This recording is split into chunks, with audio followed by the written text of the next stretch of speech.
ang Maripo. Ito yung Maripo kung saan napapaligiran ng mga kabundukan.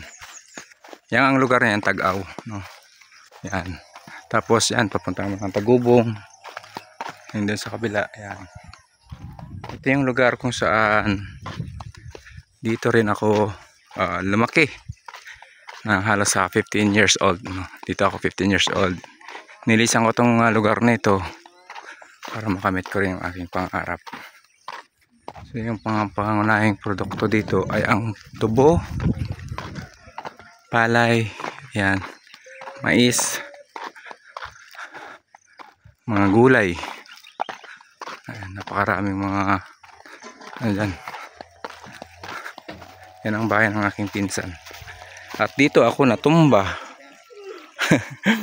Hindi ako nakatuko dito. Tumba motor ko rito eh. Palit lang eh.